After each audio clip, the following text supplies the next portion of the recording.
This topic of conics, I guess, really is an extension on what we saw in extension 1 on the parabola. So parametrics and the parabola. So that's just one of the conics. Called the conics because, of course, all the shapes can be found in the cone. So if I was to slice a cone horizontally, then I would get a circle. So I guess the circle is the most basic of all the conics. E is representing what we call the eccentricity. So the eccentricity of a circle is 0. If I then slice it, here we go. But when I slice it, the angle is somewhere between horizontal and parallel to the edge. Right? Because once it goes parallel to the edge, it'll cut through the base. Right? So before it cuts through the base, so it still goes through, well, two sides of a cone. We have sides of a cone, but if you get what I mean, it comes through the cone, you're going to get an ellipse rather than a circle. And so the eccentricity for that is somewhere in between 0 and 1. So then we hit the base. So the one that is actually parallel to the edge. So all the ones that are parallel to the edge are what we know already, and that's the parabola. And that's eccentricity is equal to 1. That's probably why we didn't talk much about eccentricity when we looked at parabola last year, because it's 1. If we keep going further, so now we go from parallel, right, to, well, whatever's left, we get a hyperbola. Now the one that goes exactly vertical is what we call a rectangular hyperbola, so a special type of hyperbola, and that's the hyperbola we used to see. Y equals 1 on x is a rectangular hyperbola.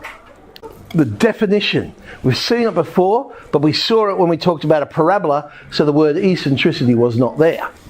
But it's the locus of all the points whose distance from a fixed point, the focus, is, now that we say, a multiple of its distance from a fixed line, the directrix. So when we were talking about parabola, the eccentricity was 1, so we didn't say a multiple of its distance, it was that it was the same distance, because that multiple was 1.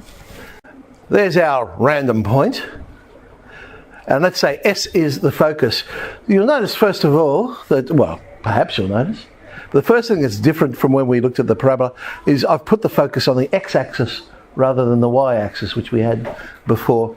So we're saying that distance to the focus, which means my directrix is parallel to the y-axis instead of parallel to the x-axis, which you might remember from our parabola last year.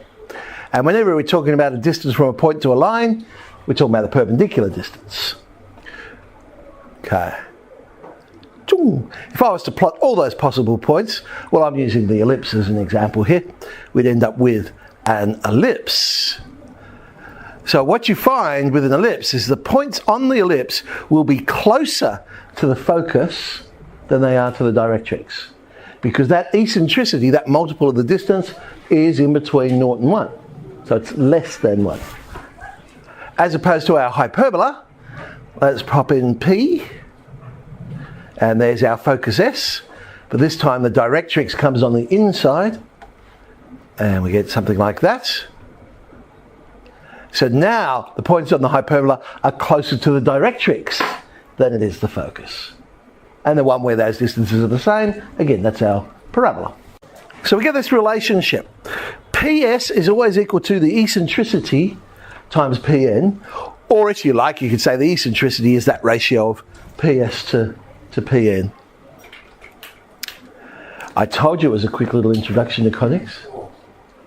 So we're now going to do 3